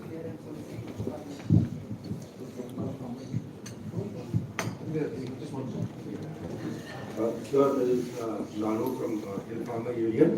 I have 3 very basic suggestions, and it will not take more than 2 minutes. So, number 1 is, when we talk about border development, everybody looks into the international border, Bangladesh border mostly. But in a place which is just 20 kilometers from the gateway to northeast, which is Guwahati, You have places like Patakama, Jiran, Megari, where it is highly underdeveloped. Number one. One of the biggest challenge our farmers there face is basically the access roads. They don't have feeder roads. You have the Jiran Rani new road which has been built, but you don't have the feeder roads. So that is one area where we can look into, especially the areas which has been along the Guwahati and the Assam border. This is number one, which we would request support from the government. The other thing is, of course, the agri-mechanization, because that is going to be a very key part in the state. There are younger generations are not taking up agriculture to create productivity, and we can't afford to bring in labor force from other parts of the state. It will become other parts of the country because it will become a issue, a security issue as such. So agri-mechanization is another thing that we would like really support from the government to do it. The third is basically a key point, which is a lot of agri-allied educated graduates in the state, who can't be absorbed by the departments of the state departments. If we can create a database and start working. I'll just give you an example. Last year, the agriculture department recruited around 80 plus of them. Under the Hill Farmer Shiitake Mushroom Cooperative only, we have 32. So if you enable the other ecosystem to absorb these boys and girls, or BSc Agri, MSc Agri, graduates who are unemployed, this will be the third point we will request the government. And the landless farmers, especially. And if we can create a system where, especially I saw the veterinary budget has been increased, if those landless farmers can be converted to dairy and meat farmers, basically, because they don't own land, so at least they can have the cattle to sustenance, and if you can create a program for that. And finally, it's an energy issue, it's a state security issue, as Raj said. It's basically bamboo. We are not looking into bamboo. The state bamboo mission has been almost unoperational. It's been moving from one department to another department of transition going on. But if we can use bamboo as a primary source for energy generation, 20 megawatt, 30 megawatt power generation units, bamboo also has the beauty of sequestering, because it's one of the best sequesters in terms of the climate change part. So it's clean energy. You can have to look into creating bamboo, and I can show you, if it is done right, it will be a $1 billion, minimum $1 billion industry in Meghalaya, which will add to a $10 billion economy that you are looking at. And these are some of the suggestions that we have, sir. Thank you very much. Thank you. Thank you. So basically, we, just start with bamboo. I don't want to go too much into details because we are working on something. So I'll just leave it at that. But definitely the next maybe 5-6 months time, we hopefully will come out with more news on bamboo. There's a lot of work going on. But as I said, it's on the racks right now, so we'll share. But just to tell you that things are happening. Regarding different mechanization work, things are happening at certain scale, but we definitely need to expand that even further. I totally agree with you for that. Regarding different programs for landless farmers, as you suggested, in the veterinary sector, animal husbandry sector, in the meat industry, you can call it, or whatever, there is a huge scope, and that's why for every sector we have a separate mission that has been working, and it's working well. We are increasing our production, minimum by 5, 10, 15% every year in every section. In fact, fish is doing very well, and we've been able to really expand the production of fish.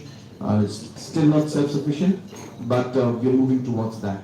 And just to give an idea to all of you that, we have an annual consumption of approximately about 3,000 crores worth of meat products in Meghalaya alone. And out of this 3,000 crores, almost close to 50%, it's about 1,500 crores of meat is supplied from outside the state. That means the money that our people spend is going outside. And that's the reason why we've been prompted to really push this animal husbandry sector, so that our farmers can get the benefit of the consumption and the money that has been given to the farmers, to the suppliers. So its money can, rather than going outside the state, it can come to our own farmers, and that's why a lot of programs are going on. I don't have time to explain all of them, but just to share with you that it's a very valid point, and we're working on it, and we're going to push even harder now that you mentioned it. So the first point was. So the border, Finnish border, if we can look into Assam border, is predominantly in Guwahati and other part, like Jagi Road today. Yeah. Because again, all these are baboos, the main Yeah. Yeah. So there is again a lot of work going on in there. Again, it's too premature for me to talk about that, but your suggestion. Feeder roads. Yeah. Or feeder roads. Feeder roads. Again, like I'll answer to ma'am's suggestion she made that every village should be connected. So we have about 6,800 plus villages, about 7,000 villages in Meghalaya, and we have done a very detailed research and mapping. 1,800 villages have no connectivity. This is shared with you till date. 1,800 villages still require connectivity, and that's why we have worked, because these are not qualifying under PMGSY, they're not coming under state PWD, they're not coming in a national highway. So we have a gap, and road connectivity projects are very expensive. So therefore, even if you want to do 1,800 villages, you're talking of like 5,000 crores, of money is required. So we are working on a certain program to connect these unconnected villages. We're starting, in fact, very soon with that project. Maybe doing something about that also. But I'm going without going into details. But we have that mapped also, and you're correct. The reason why we got this large project of World Bank of MITP2, which is given by Government of India, World Bank funded, is basically because of these feeder lines. So we explained to Delhi the same thing, that we have all these national highways, we have all these main markets, but how do we connect them to the market, to the supply zone? And that we can only do by having feeder lines. So what you're saying now is going more micro. So while we have this World Bank roads going in, how do we connect to the World Bank roads? So that's the network that you're talking about. But again, as I said, we have done very detailed study of this. But it's a massive challenge of thousands of crores. And but as I said, we always believe that every long journey starts with one step. So we will be starting that process. It may take time, but I think this is one target that we have, is to connect. I think you must have seen as one of our guarantees, 10 guarantees that we put up, that all villages should be connected. So it's part of our goal, which again, as I said, will add to the overall GDP growth story also. So I think with that. One point of the last thing when my colleague has raised in terms of the 262 in 2016, the agriculture, whether I do understand it is coming from the other planning funds, but it doesn't look good, sir, here. Even if factoring around 55% of inflation, no, that's what I'm saying. That's the reason why you look at one number from this one angle, you'll always feel like that. That's why we have the farmers budget. If you look at the farmers budget, that's the reason why we want to give you the larger picture.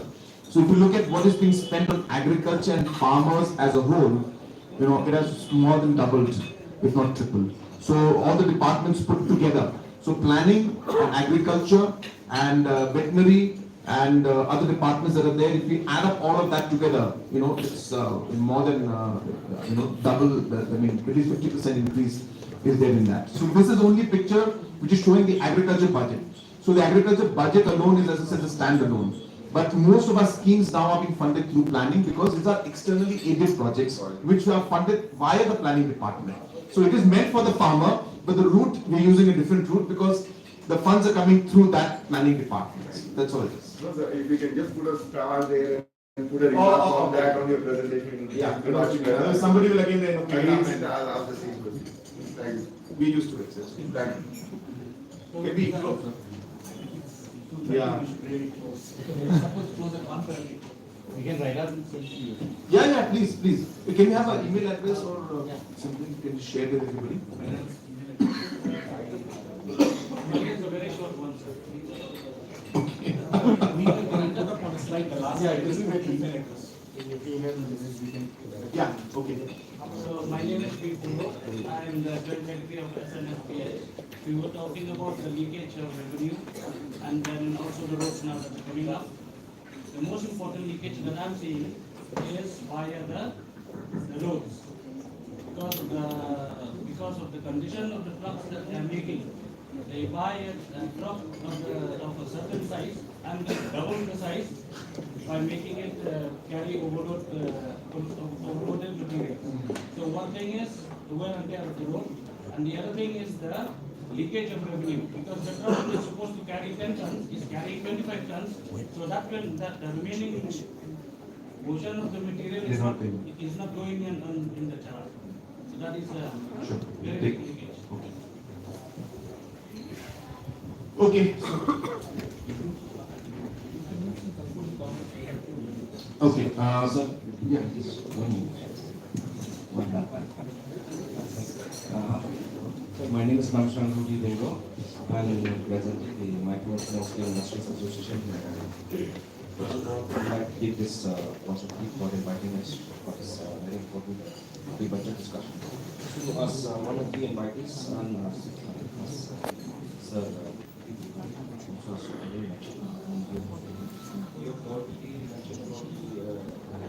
sector of small and micro small industries sector similar to. So I just would like to mention just 3 points here. Especially at the budget allocation. Okay, I haven't seen the allocation for the industry sector in the top 10 sector. That is one point. And what are the steps we need taken to address various challenges faced by micro and small scale industries in Australia? The other point is the lack of industrial land in the states to accommodate new and aspiring entrepreneurs of our state. See, you yourself and the government have been very aggressive in encouraging and promoting entrepreneurship and industries in the state, but due to lack of industrial land in the states, it is a huge challenge for the upcoming entrepreneurs. Okay. And the other thing is, another point I would like to mention is the lack of, there is no dedicated trade and investment, trade and exhibition center in the state. Because I've been traveling to different parts of the country and visited different exhibition centers across the country, and I find that there is no dedicated trade and exhibition center in the state. So I would like to suggest the government to kindly take note of this point of suggestion. Thank you. It will be helpful but smaller. Thank you so much. So we are coming up with a large center in Maukunu, in the new knowledge city, which will have the trade and exhibition center there, along with other facilities for other large programs. So that is on the cards. It will be coming up. Regarding the support to entrepreneurs and MSMEs, and we've spoken a lot about it, and we are giving certain support to MSMEs, we're giving even to CM Elevate and to other programs like Prime. We're giving a large support. But if there's any specific suggestions that you can give us specifically on how to move forward, we'll be happy to engage and move forward in that. And as I said, any further suggestions you have, that's the email in front of you. So please send it to us. As I said, this and just to conclude, this program. I know that there's some more people who want to speak, but I'm sorry, I have another meeting at 2 o'clock, so I'll have to rush. So basically, this whole exercise was not done before, and we also did not, expect how it would turn out, and therefore we could not do it the best way possible. So we do apologize for that, and we could not invite everybody because it's limited space and time.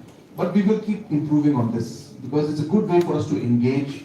It's a good way for us to also share the goals that we have, the different work that we have done, and the challenges that we face.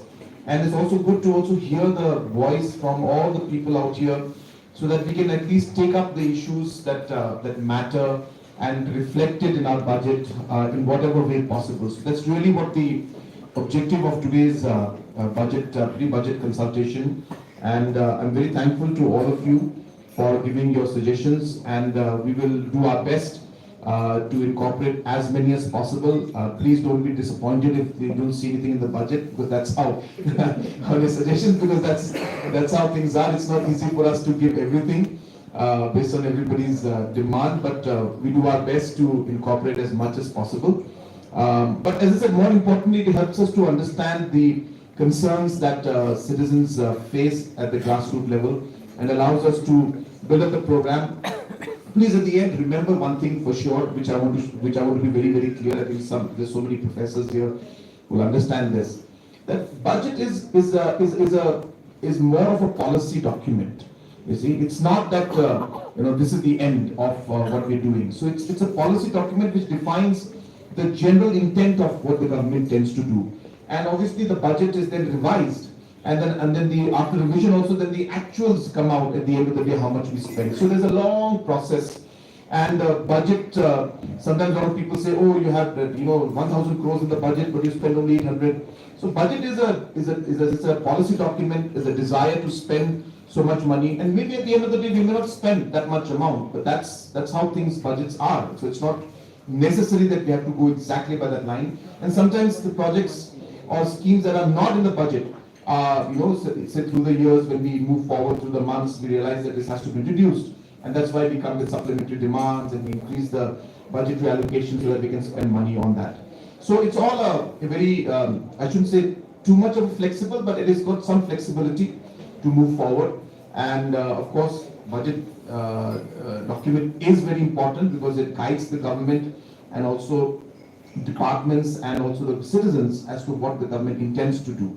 And so therefore it's important, and therefore we have called this discussion. But we look forward to your suggestions, if you can give it in writing to us with more specific aspects of actions rather than just a general suggestion. So if you can give us actionables, that is more effective for us also, that can then help us frame our policies and decisions in order to improve the overall expenditure and at the same time to improve the overall development and different aspects at the grassroots level. So once again, I thank the Finance Department for organizing this wonderful pre-budget discussion, and thank all of you and also our friends who have joined online for having joined us. We have sent the email to you. Please feel free to also write to us, to all our friends on Facebook. Please feel free to write to us and share your thoughts and ideas with us. So with this few points and concluding remarks, I once again thank all of you and conclude the meeting for today. Thank you very much.